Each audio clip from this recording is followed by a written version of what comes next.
Course. और आज के इस वीडियो में हम देखने वाले हैं यार कैसे CSS इंटरनली वर्क करता है, कैसे डॉक्यूमेंट ऑब्जेक्ट मॉडल बनता है, और साथ में हम एक हॉट टॉपिक देखेंगे जो कि है बॉक्स मॉडल।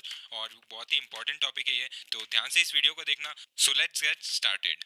तो यार अब तक हमने जो भी चीज़ें देखी वो काफ़ी बेसिक थी CSS के अंदर। अब थोड़ा सा हम एडवांस की तरफ जाएंगे, और सबसे पहले अब यार एडवांस में जा ही रहे हैं तो सबसे पहले देख लेते हैं यार CSS काम कैसे करता है HTML के साथ में, है ना।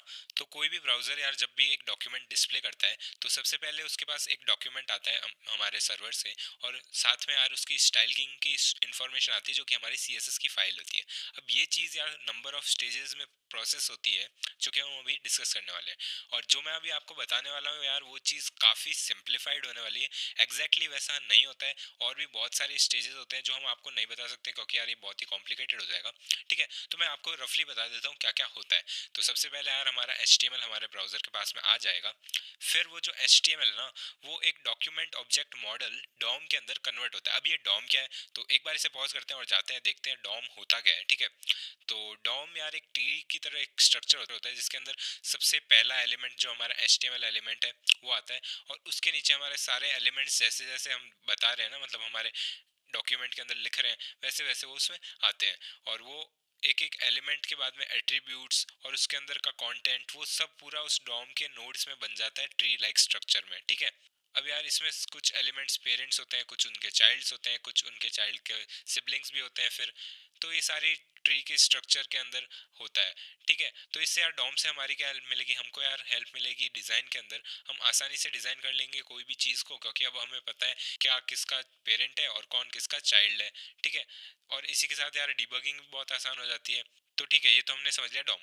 वापस जाते हैं उस पर। और यार हमने देखा कैसे हमारा HTML कन्वर्ट हो गया डॉम के अंदर। अब क्या होगा, अब यार ये डॉम हमारी कंप्यूटर की मेमोरी के अंदर जाता है। ठीक है, और मेमोरी के अंदर फिर वो HTML के साथ में CSS को फैच करता है। और सिर्फ ये CSS ही फैच नहीं होती, अब इस स्टेज के अंदर हमारी जो इमेजेस है, वीडियोस है, जावास्क्रिप्ट है, वो सारी चीज़ें फैच होगी। और ये जो जावास्क्रिप्ट है वो सबसे लास्ट में लोड होती है, पहले हमारी CSS और बाकी चीज़ें लोड हो जाती है। ऐसा क्यों, तो वो भी हम यार बाद में डिस्कस करेंगे, क्योंकि यार अभी इस चीज़ को काफ़ी सिंपल रख रहे हैं, है ना। अब हमें धीरे धीरे स्ट्रक्चर दिखेगा और फिर उसके ऊपर हमारी जो CSS है वो दिखने लगेगी।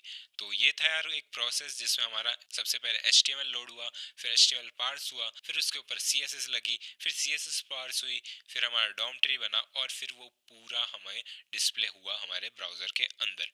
तो कुछ इस तरह से यार CSS वर्क करता है। अब एक एग्जांपल से देख लेते हैं। तो यहाँ पे आप देख सकते हो यार मैंने p टैग यूज़ किया है, और इसके अंदर कुछ स्पैन टैग का यूज़ करके कुछ टेक्स्ट लिखा है। ठीक है, तो इसका डॉम स्ट्रक्चर कैसे होगा, तो सबसे पहले आ जाएगा p टैग, फिर उसके अंदर यार जो हमने टेक्स्ट लिखा है वो आएगा, और स्पैन टैग जो लिखा है वो आ जाएगा, और ये सारे p टैग के चाइल्ड है। ठीक है, और ये जो स्पैन है वो अपने दूसरे स्पैन का सिबलिंग है, सिबलिंग मतलब भाई है, तो ये सारे भाई बहन है, और इनके पापा मम्मी p टैग है। ठीक है, फिर सिमिलरली आप इनके बेटों को देखोगे तो आपके जो कंटेंट जो आपने लिखा है इस स्पैन के अंदर वो उसका चाइल्ड है। तो नेक्स्ट हम देख लेते हैं यार यूनिट्स इन CSS। तो CSS के अंदर यार जब भी हम कोई प्रॉपर्टी की वैल्यू देते हैं और हमको कोई मेजरमेंट देना होता है तो हम यूज करते हैं इन यूनिट्स का। तो यूनिट्स बेसिकली दो तरह की है, एक तो है रिलेटिव और दूसरी है एब्सोल्यूट। तो दोनों का मतलब जान लेते हैं। तो सबसे पहला आता है यार एब्सोल्यूट। इसका मतलब है कि हमारी जो वैल्यू है वो इसमें फिक्स रहेगी। जैसे कि आप रियल लाइफ में देखते हो कि सेंटीमीटर होते हैं, इंचेस होते हैं, जैसे कि उनको हम स्केल से नाप सकते हैं और वो फिक्स्ड रहते हैं। तो वही होता है हमारा एब्सोल्यूट यूनिट्स। और फिर है हमारा रिलेटिव यूनिट्स। तो रिलेटिव के अंदर ये होता है कि बेसिकली ये किसी और चीज़ पे डिपेंडेंट होंगे। तो हो सकता है कि आपकी ब्राउज़र की विंडो का जो साइज़ है उस पर ये यूनिट डिपेंडेंट हो, या फिर हो सकता है उसके कोई पेरेंट एलिमेंट पे डिपेंडेंट हो। तो एक एक करके देख लेते हैं यार इन यूनिट्स को, जिससे कि हमको ये अच्छे से समझ में आ जाए। तो सबसे पहला है इसके अंदर परसेंटेज। तो परसेंटेज क्या होता है, तो जब भी हम यार कोई एलिमेंट के अंदर परसेंट यूज़ करके उसकी वैल्यू दे रहे हैं एज ए मेजरमेंट, तो उसका जो पेरेंट एलिमेंट है ना, जिसके अंदर वो लिखा गया है, उसका जो फॉन्ट साइज है उसकी परसेंटेज में हमारी वैल्यू आ रही होगी। तो एक एग्जांपल से इन चीज़ों को देख लेते हैं एक बार यूज़ करके। तो मैंने यहाँ पे यार कोड पेन खोल रखा है। अब कोड पेन क्या है, तो बेसिकली यार ये एक टूल है जिसके अंदर हम कोड लिख सकते हैं और नीचे हमारा यहाँ पे आउटपुट आ रहा होगा, और इस कोड को बाद में आप शेयर कर सकते हो अपने किसी और लोगों के साथ में। जैसे कि यार यहाँ पे ये लिंक लिखी है और इस लिंक पे आप विजिट करोगे तो ये कोड आपको दिख जाएगा। ठीक है, इस कोड का ओनर कोई और है, और मैं इसको यहाँ पे यूज़ करके आपको बता रहा हूँ, ठीक है। तो सबसे पहले इसके अंदर मैंने कुछ HTML का कोड लिखा है और उसके अंदर एक बॉडी है और बॉडी में हमारा कुछ डिविजन्स है और इसमें कुछ क्लासेस है जैसा कि आप देख सकते हो, है ना। और इसके अंदर यहाँ पे मैंने कुछ परसेंट का यूज़ किया है जो कि एक क्लास है और उसके अंदर हमने फॉन्ट साइज दिए 200%। अब जैसा कि मैंने आपको बताया यार, परसेंट उसके पेरेंट एलिमेंट जो कि इधर डिव का पेरेंट बॉडी है उसमें जितनी भी वैल्यू है उसका परसेंटेज आ रहा है। तो बॉडी की फॉन्ट साइज क्या होती है, तो फॉन्ट साइज यार नॉर्मली डिफॉल्ट 16 पिक्सल होती है, तो उसका 200% यहाँ पे आ रहा होगा, ठीक है। अब अगर मैं इसका फॉन्ट साइज चेंज कर दूँ तो मान लो मैं इसमें गया और यहाँ मैंने फॉन्ट साइज कर दी इसकी अब 50 पिक्सल्स, ठीक है। और अब इसे अगर हम देखें तो यहाँ पे आप देख सकते हो 50 पिक्सल्स का 200% यहाँ पे वैल्यू आ चुकी है, ठीक है। तो ये तो था हमारा परसेंट। तो नेक्स्ट हम देख लेते हैं यार EM का मतलब क्या होता है। तो बेसिकली यार ये अपने पेरेंट एलिमेंट से रिलेटिव होगा और यहाँ पे परसेंटेज की जगह हम उतने टाइम में लिखेंगे। तो जैसे कि आपने 1 EM लिखा तो आपका जो पेरेंट एलिमेंट है उसका 1 टाइम यहाँ पे उसकी वैल्यू आ रही होगी, ठीक है। इसको भी एक बार यूज़ करके आपको दिखा देता हूँ। तो यहाँ पे आप देख सकते हो फॉन्ट साइज 1 EM मैंने रखा है। अब इसके अंदर हम आते हैं और यहाँ पे इस सेलेक्टर को पहले लिख देते हैं और इसके अंदर हम फॉन्ट साइज लिखते हैं और इसमें वैल्यू हम डालेंगे इस बार 1 EM, ठीक है। अब जैसे हम 1 EM डालेंगे आप देख सकते हो यार यहाँ पे कोई चेंज नहीं आ रहा है, ठीक है। अब यहाँ पे चेंज क्यों नहीं आ रहा है, क्योंकि 1 EM जो है उसका पेरेंट कौन है, बॉडी है ना। और बॉडी का यहाँ पे हमारा साइज जो है वो उतना ही है। तो इसको अगर मैं बॉडी को एक बार चेंज करूँ तो क्या होता है, तो यहाँ पे फिर से मैं बॉडी के अंदर आ जाता हूँ और इस बॉडी को हम फिर से फॉन्ट साइज दे देते हैं और इस बार मैं 40 पिक्सल्स देता हूँ। तो आप देखना यार ये जो हमारा फॉन्ट साइज है 200 उसका हाफ में हमारा ये फॉन्ट साइज 1 EM आ जाएगा। तो सबसे पहले हम इसके अंदर लिख देते हैं 45 पिक्सल्स और जैसे मैंने इसको लिखा आप देख सकते हो यार यहाँ पे हमारा ये 200 आ रहा है और इसकी हाफ साइज में यहाँ पे ये हमारा आ रहा है। अब आप देख सकते हो यार ये 1 REM जो है वो भी चेंज हो चुका है। तो एक बार REM को समझ लेते हैं, ठीक है। तो अभी REM क्या है, तो बेसिकली यार REM का मतलब होता है रूट EM। अब ये रिलेटिव होगा अपने रूट एलिमेंट से।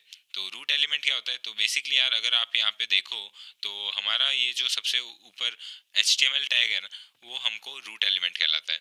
अब इसके अंदर हम क्या करेंगे, हम वहाँ REM को पहले सेलेक्ट करेंगे और फिर फॉन्ट साइज हम देते हैं 1 REM, ठीक है।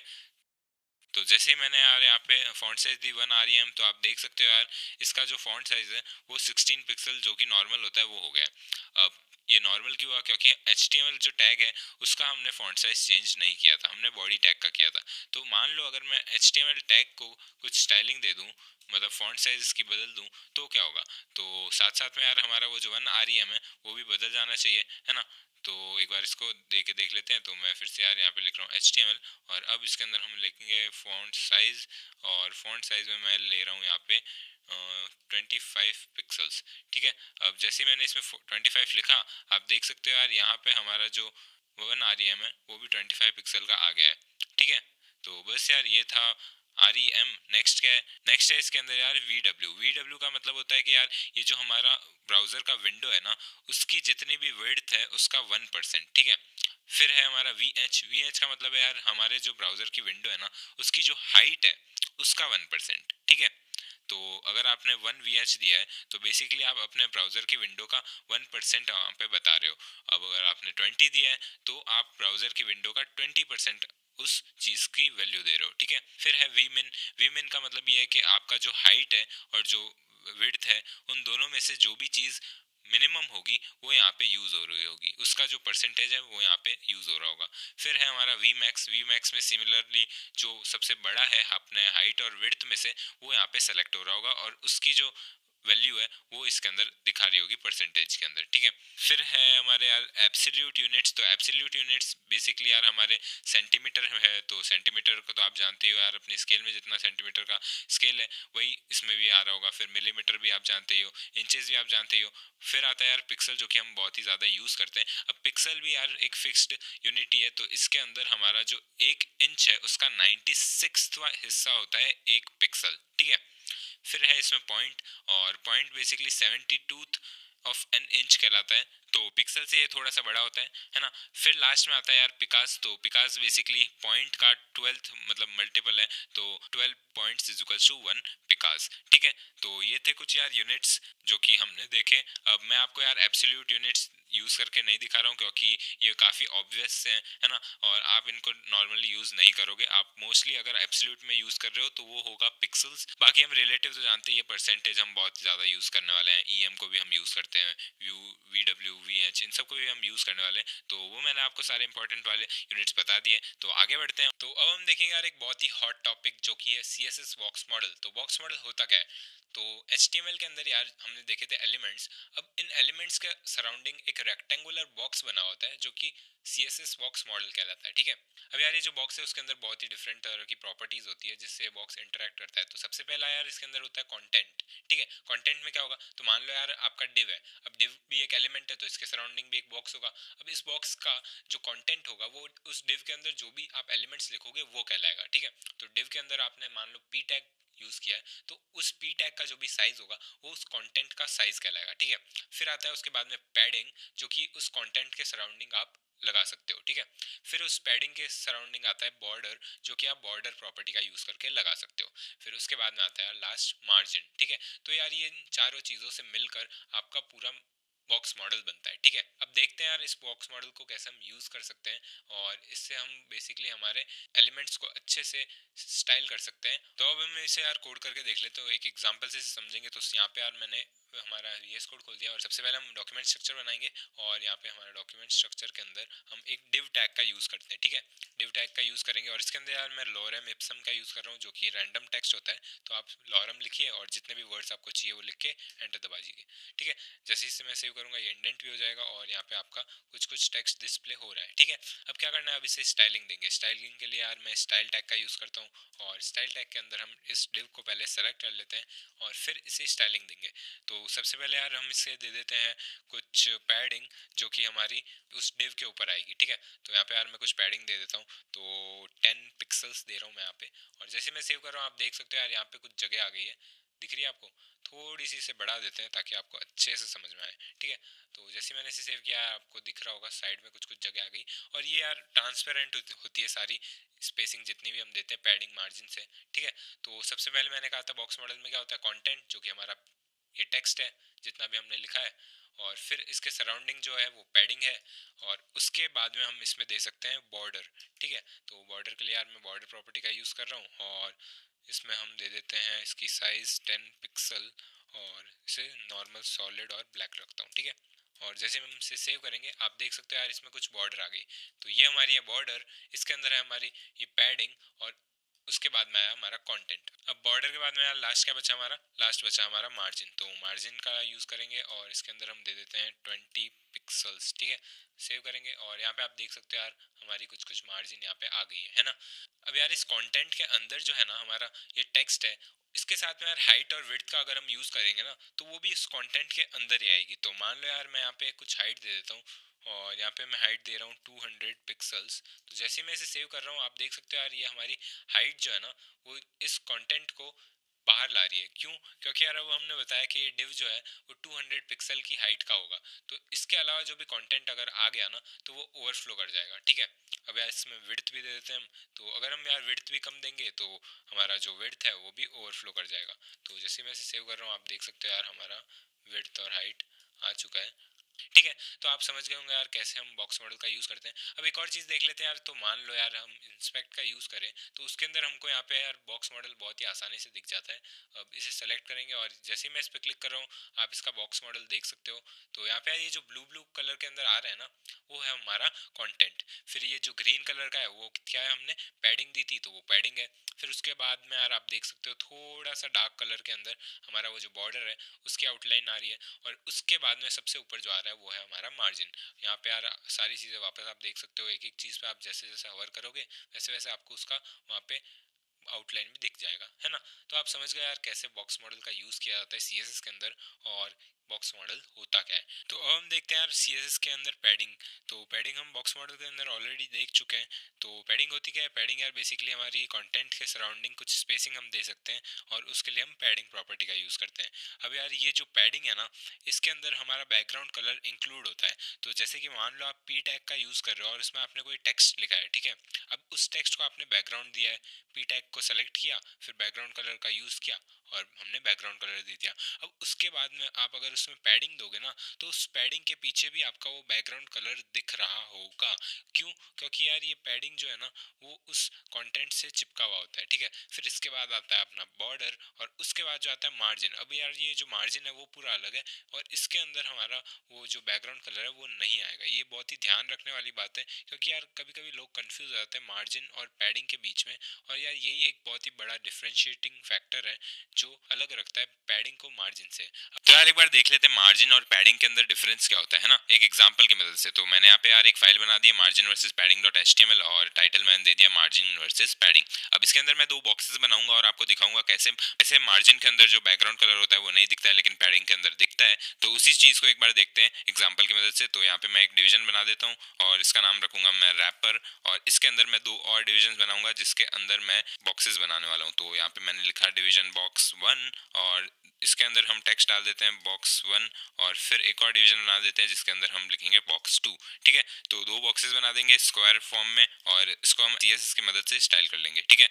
तो यहाँ पे मैंने लिख दिया बॉक्स 2 और बॉक्स 1। अब क्या करता है, अब हमको यहाँ पे स्टाइल टैग में जाना है, और स्टाइल टैग के अंदर हमको बॉक्स 1 को सेलेक्ट करना है। तो हम लिखते हैं बॉक्स 1, और फिर इसके अंदर हमको क्या करना है, हमको स्टाइलिंग देनी है। तो सबसे पहले तो हम यार इसकी हाइट और विड्थ दे देते हैं, है ना। दोनों बॉक्सेस की यार हाइट और विड्थ हम सेम ही देंगे 100 पिक्सल्स, और फिर ये स्क्वायर फॉर्म में दिखने वाला है हमको, है ना, क्योंकि सेम हमारी हाइट है और सेम हमारी विड्थ है, ठीक है। अब इसको मैं कॉपी कर देता हूँ, या कॉपी करने से अच्छा है हम यहाँ पे कंबाइन सेलेक्टर का यूज़ करते हैं, और यहाँ पे हम लिख देंगे बॉक्स 2, ठीक है। तो दोनों बॉक्सेस में यार हमारी हाइट और विड्थ सेम हो जाएगी। अब यहाँ पे हम बॉक्स 1 को सेलेक्ट करते हैं और इसके अंदर कुछ मार्जिन देंगे, और बॉक्स 2 के अंदर हम कुछ पैडिंग देंगे। तो बॉक्स 1 को मैंने सेलेक्ट किया और यहाँ मैं कुछ मार्जिन दे देता हूँ, और मार्जिन के अंदर हम यार यहाँ पे 30 पिक्सल्स ले लेते हैं ताकि आपको ये अच्छे से दिखे। और फिर हम इसमें एक बैकग्राउंड कलर डाल देते हैं जिससे आपको पता चले कि मार्जिन के अंदर जो बैकग्राउंड कलर है वो नहीं दिखती है, ठीक है। अब यहाँ पे हम बॉक्स 2 के अंदर पैडिंग डाल देंगे। तो मैंने लिखा बॉक्स 2, और फिर इसके अंदर हम आते हैं और लिखते हैं पैडिंग, और पैडिंग के अंदर हम फिर से वही 30 पिक्सल का साइज देने वाले हैं। और फिर हम नीचे आते हैं और बैकग्राउंड कलर के अंदर हम एक कलर देंगे जो कि मैं इसमें ब्लू वॉयलेट दे रहा हूँ, ठीक है। अब इसका आउटपुट देखते हैं। तो यार यहाँ पे मैंने ऑलरेडी वो स्टार्ट कर रखा है हमारा पोर्ट, और जाते हैं इसमें, और आप देख सकते हो यार इसके अंदर ये जो पैडिंग है वो दिख रही है, लेकिन मार्जिन के अंदर क्योंकि मार्जिन बाहर आती है तो ये यहाँ पे मार्जिन है और उसके अंदर हमारा बैकग्राउंड कलर नहीं दिख रहा है ना। अब मान लो इसके पेरेंट एलिमेंट में कुछ कलर होता तो क्या ये मार्जिन ट्रांसपेरेंट रहती या उसके अंदर कलर आता, तो उस चीज को भी एक बार देख लेते हैं। तो मैं क्या करूंगा, उसके लिए पेरेंट एलिमेंट है इसका रैपर, तो रैपर में जाएंगे और इसको कुछ बैकग्राउंड कलर दे देंगे, ठीक है। तो रैपर को अगर मैंने बैकग्राउंड कलर दिया तो क्या होगा, तो वो रैपर का बैकग्राउंड कलर हमको मार्जिन के साथ में दिखेगा, मतलब मार्जिन में मर्ज हो जाएगा वो कलर, है ना। तो अब यहाँ पे हमारी मार्जिन थी, लेकिन अब क्योंकि उस मार्जिन के अंदर कोई कलर नहीं था तो उसके पेरेंट एलिमेंट में जो कलर था वो इसमें आ गया है ना। समझ गए आप, मार्जिन के अंदर कोई कलर नहीं होता है, ठीक है। तो बस यार यही बेसिक डिफरेंस होता है मार्जिन और पैडिंग के अंदर। तो नेक्स्ट हम देखेंगे यार कैसे सीएसएस में लिस्ट को स्टाइल कर सकते हैं, ठीक है। तो एचटीएमएल के अंदर आपने लिस्ट तो देखी होगी जिसमें हम ऑर्डर्ड लिस्ट, अनऑर्डर्ड लिस्ट, ये सारी चीजें यूज करते हैं अलग अलग एलिमेंट्स को यूज करके, ठीक है। तो वो अब हम देखते हैं यार लिस्ट को कैसे स्टाइल कर सकते हैं, ठीक है। तो सीएसएस के अंदर यार हम जो लिस्ट के वो जो मार्कर्स होते हैं ना, जैसे हमारा वो डॉटेड था या स्क्वायर स्क्वायर में आ रहा था 1 2 3 4 ABCD, ये सारी चीज़ें जो मार्कअप में आती है ना उसको अच्छे से स्टाइल कर सकते हैं, ठीक है। एक एक करके यार कुछ प्रॉपर्टीज देखते हैं जिससे हम स्टाइल कर सकते हैं। तो सबसे पहले यार लिस्ट स्टाइल टाइप है, और उसके अंदर बेसिकली हम यार अलग अलग टाइप के उस मार्कर को स्टाइल कर सकते हैं। जैसे कि आपको स्क्वायर करना है, सर्कल करना है, या फिर आपको रोमन न्यूमरल्स यूज करने हैं, या फिर लैटिन लेटर्स को यूज करना है, तो उन सारी चीज़ों के लिए हम यूज करते हैं लिस्ट स्टाइल टाइप का, ठीक है। उसके बाद में आता है यार पोजीशन। तो इसमें यार बेसिकली हमारा दो तरह के पोजीशंस होते हैं, एक तो इनसाइड और आउटसाइड।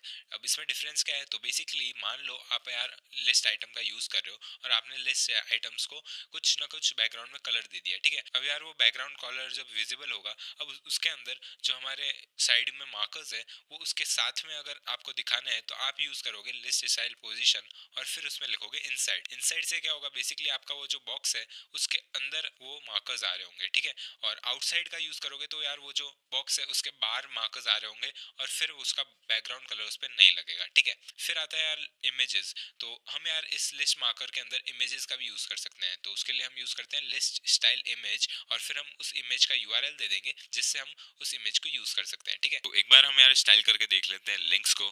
तो उसके लिए यार मैं वही एग्जांपल ले रहा हूँ, पिछली बार हमने जो वेबसाइट बनाई थी HTML का यूज़ करके, उसी में हमने एक लिंक बनाया था और वो लिंक स्टाइल था। अब उसकी स्टाइलिंग कैसे हुई थी वो आपको नहीं पता होगा, तो बस उसी को एक बार करके देख लेते हैं और इससे आप समझ जाओगे कि कैसे मैंने उसको स्टाइल किया था, ठीक है। तो आते हैं हमारे कोड एडिटर में, और इसके अंदर मैंने home.html तो बनाई रखी थी और इसके साथ में यहाँ पे style.css को लिंक कर रखा है। अब इसके अंदर जितना भी कोड है मैं इसको एक बार खाली कर देता हूँ, और सबसे पहले हम इसके अंदर नैव टैग के अंदर के एंकर टैग को सिलेक्ट करते हैं और उससे कुछ स्टाइलिंग दे देते हैं। अब यहाँ पे आप देख सकते हो ये नैव टैग है, उसके अंदर हमारा ये टैग है जिसको हम सेलेक्ट कर रहे हैं, ठीक है। अब यहाँ पे हमको सबसे पहले क्या देना है, तो हम जब भी कोई लिंक बनाते हैं तो उसकी टेक्स्ट डेकोरेशन को हटा देते हैं। तो उसके लिए या तो आप पूरे डॉक्यूमेंट की टेक्स्ट डेकोरेशन को नन कर दो, या फिर इस पर्टिकुलर एलिमेंट की टेक्स्ट डेकोरेशन को नन कर दो, ठीक है। फिर हम यहाँ पे जो एंकर टैग है उसको कुछ कलर दे देते हैं। तो कलर में मैं यहाँ पे दे रहा हूँ वाइट, और बैकग्राउंड कलर भी दे देते हैं, तो वो यहाँ पे हम देंगे ब्लैक, ठीक है। तो मैंने बैकग्राउंड कलर दिया ब्लैक और कलर दिया वाइट। एक बार सेव करके देखते हैं यार इसका आउटपुट कैसा आ रहा है। तो आप देख सकते हो यार ये यहाँ पे आ रहा है, लेकिन इसके अंदर अभी भी आप देखो तो ये जो यहाँ पे बीच में स्पेसिंग है वो आ रही है। तो वो क्यों आ रही है, क्योंकि यार जो एंकर टैग होता है वो इनलाइन एलिमेंट है। अब सारे इनलाइन एलिमेंट को अगर हम ब्लैक कलर देंगे तो वो छोटे छोटे से जितने भी इनलाइन एलिमेंट है वो उस लाइन तक ही सीमित रहेंगे और उतना ही बैकग्राउंड आएगा। तो इस चीज़ को सॉल्व करने के लिए हम क्या करेंगे, हम पूरे नैव टैग को जो कि एक ब्लॉक लेवल एलिमेंट है उसको बैकग्राउंड दे देंगे।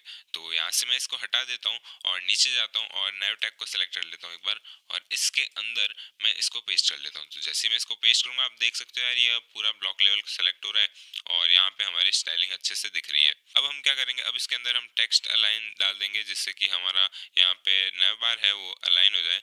तो यहाँ पे मैं डाल रहा हूँ टेक्स्ट लाइन सेंटर। फिर हम इसमें कुछ पैडिंग डाल देते हैं। तो पैडिंग के लिए हम क्या यूज़ करते हैं, पैडिंग प्रॉपर्टी का, और मैं यहाँ पे 20 पिक्सल की पैडिंग डाल देता हूँ जिससे कि यार यहाँ पे थोड़ी सी स्पेसिंग आ जाए। ओके, अब यहाँ पे हम क्या करेंगे, हम इस सारी जितनी भी हमारी ये लिंक के टेक्स्ट है उसको फ्लोट प्रॉपर्टी से लेफ्ट में ला लेंगे। फ्लोट प्रॉपर्टी क्या होती है, तो बेसिकली यार फ्लोट प्रॉपर्टी से हमारे जितने भी एलिमेंट्स है वो बॉक्स मॉडल से बाहर आ जाते हैं, और जहाँ पे भी आप उसका एरिया दोगे लेफ्ट राइट बॉटम टॉप उस एरिया में चले जाएंगे। तो अगर मैं फ्लोट प्रॉपर्टी यहाँ दूँ तो हमको क्या करना पड़ेगा, फ्लोट लेफ्ट, क्योंकि हम यार लेफ्ट से ही शुरू करवाएंगे कभी भी हमारी जितनी भी लिंक्स होगी। और क्योंकि यार ये बॉक्स मॉडल से बाहर जा चुका है तो आप देख सकते हो यार ये हमको दिख नहीं रहा है यहाँ पे, है ना। अगर आप इसको सेलेक्ट करोगे यहाँ पे तो ये दिख नहीं रहा है, क्यों, क्योंकि ये बॉक्स मॉडल से बाहर है। तो उसके लिए हम क्या करेंगे, हम इसको ओवरफ्लो हिडन कर देंगे जिससे कि ओवरफ्लो ना हो और हमको हमारी जितनी भी चीज़ें हैं वो दिखे। तो ओवरफ्लो हिडन कर लेंगे, तो यहाँ पे ओवरफ्लो हिडन कर लेते हैं और फिर हम इसको एक बार देखते हैं हमारे ब्राउज़र में। तो आप देख सकते हो यार यहाँ पे हमारा ये जो ब्लॉक लेवल एलिमेंट है वो आ रहा है और उसके पीछे बैकग्राउंड भी दिख रही है और यहाँ पे हमारा सुंदर सा टेक्स्ट भी आ रहा है। लेकिन अब आप देखो तो इसके ऊपर हम हवर करते हैं तो कुछ चेंज नहीं होता है। तो उसके लिए हम क्या कर सकते हैं, हम हवर का यूज़ करेंगे। तो मैं एंकर टैग को सिलेक्ट करता हूँ, फिर इसके अंदर मैं लिखता हूँ हवर, और फिर इसके अंदर हम कलर दे देते हैं। तो मैं इसका कलर दे रहा हूँ टोमेटो, और अब हम देखते हैं ये कैसा लग रहा है। तो अब आप देख सकते हो जैसे हम इस पर हवर कर रहे हैं तो ये हमारा टेक्स्ट जो है उसका कलर चेंज कर रहा है ना। अब इसमें यार सिंपली विजिटेड का भी डाल देते हैं। तो जैसे मैं इस पर क्लिक करूँगा तो एक अलग कलर आना चाहिए।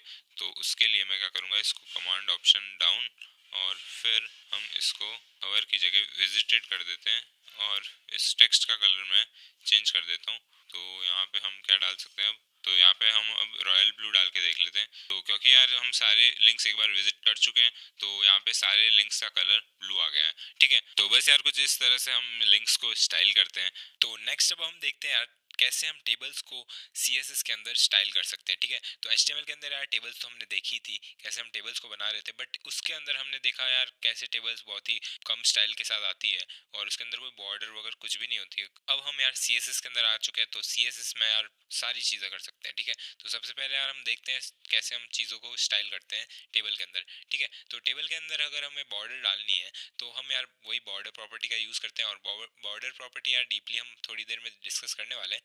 पहले हम देख लेते हैं कैसे हम टेबल के अंदर यूज़ करते हैं। तो टेबल के अंदर हम बेसिकली एक सेलेक्टर यूज़ करेंगे जो टेबल टी एच और टी डी तीनों को सिलेक्ट कर देगा।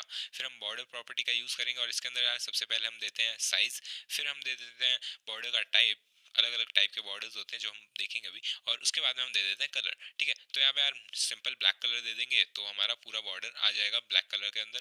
अब यार ये जो बॉर्डर हमारा डिफ़ॉल्ट आ रहा है ना, ये बॉर्डर आप देख सकते हो यार कैसे पाइप शेप में है, मतलब बेसिकली हमारा ये जो सारे सेल्स है वो अलग है और उसके ऊपर टेबल का बॉर्डर है एक अलग है। ठीक है ना, तो ये जो है वो सेपरेट बॉर्डर कहलाता है। और सिमिलरली यार एक और बॉर्डर होता है जो कि हम नॉर्मली देखते हैं, तो वो होता है यार कोलैप्स बॉर्डर।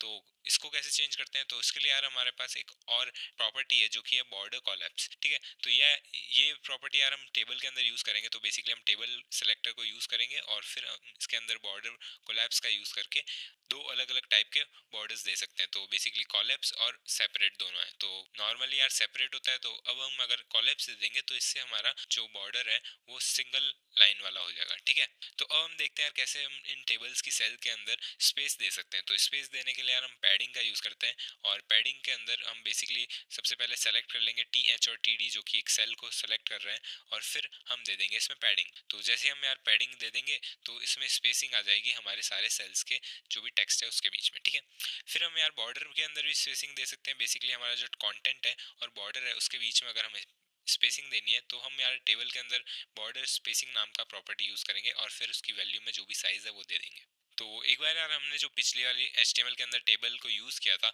उसे स्टाइल करके देख लेते हैं। तो यहाँ पे यार हमने VS कोड खोल दिया है और इसमें आप देख सकते हो हमारा जो टेबल टैग है उसके अंदर हमने कुछ TR टैग्स लिखे थे और TH टैग्स हमने हेडिंग्स दी थी, और वो यहाँ पे आपको डिस्प्ले हो रहा है। अब इसमें कोई बॉर्डर नहीं है, तो सबसे पहले जाते हैं और हमारा सबसे पहला काम यही होगा कि हम बॉर्डर दें।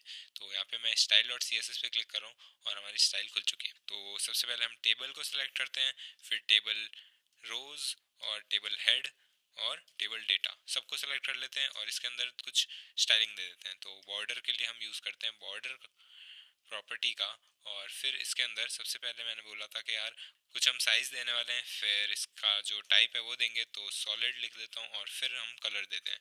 तो एक बार ये तीनों चीज़ दे के सेव करेंगे तो आप देख सकते हो यार यहाँ पे हमारी बॉर्डर्स आ चुकी है। अब यार ये बॉर्डर आपको दिख रही होगी कैसे कैसे डबल लाइन है, और ये डबल लाइन किस लिए होती है, क्योंकि हमारा बॉर्डर कोलैप्स जो है वो डिफ़ॉल्ट सेपरेट होता है। अब हमें इसे कोलैप्स करना हो तो सबसे पहले हम बॉर्डर कोलैप्स का यूज़ करेंगे और कोलैप्स नाम की एक वैल्यू दे देंगे। फिर जैसे हम इसे सेव करेंगे तो आप देख सकते हो यहाँ पे हमारा बॉर्डर जो है वो कोलैप्स हो गया है। ठीक है, तो अब नेक्स्ट क्या करेंगे, अब यार इसमें थोड़ी सी स्पेसिंग दे देते हैं ताकि ये खुला खुला लगे। अभी सब चिपके चिपके लग रहे हैं ना, तो उसके लिए हम क्या कर सकते हैं, हम पैडिंग दे देंगे और पैडिंग में मैं दे देता हूँ 10 पिक्सल्स। ओके, तो जैसे मैं इसे सेव करूँगा आप देख सकते हो यार हमारी जो टेबल है अब काफ़ी खूबसूरत लग रही है ना। अब इसमें सारी चीज़ें एकदम ऑर्गेनाइज्ड वेल एक टेबल जैसी टेबल लग रही है ये, है ना। तो साथ में आप इसके एक और चीज़ दे सकते हो जो कि है बॉर्डर स्पेसिंग, जिससे थोड़ी सी स्पेसिंग आ जाए अराउंड हमारे जो भी बॉर्डर्स है उसके।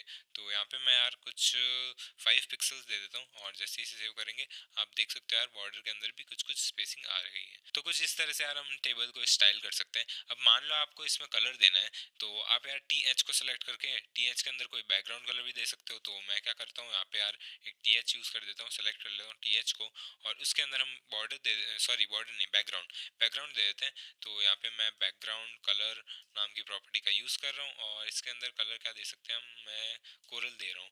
ऐसे ही मैं रैंडमली कुछ भी दे सकता हूँ, बट मैं यहाँ पे कोरल दे रहा हूँ। ठीक है, तो आप देख सकते हो यार यहाँ पे हमारा कुछ कुछ आ रहा है। अब यार हम टेबल डेटा को भी दे देते हैं तो थोड़ा और ब्यूटीफुल हो जाएगा शायद।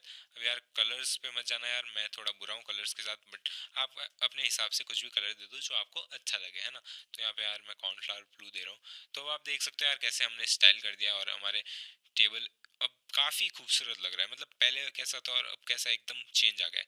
खाली हमने कुछ थोड़ी सी स्टाइलिंग लिखी है CSS से और आप देख सकते हो हमारा टेबल काफ़ी खूबसूरत हो गया है। तो यार कुछ इस तरह से हम टेबल्स का यूज़ करते हैं CSS में। तो बस यार इस वीडियो में इतना ही, मिलते हैं नेक्स्ट वीडियो में। तब तक के लिए सी या have a great day and I will catch you up in the next one.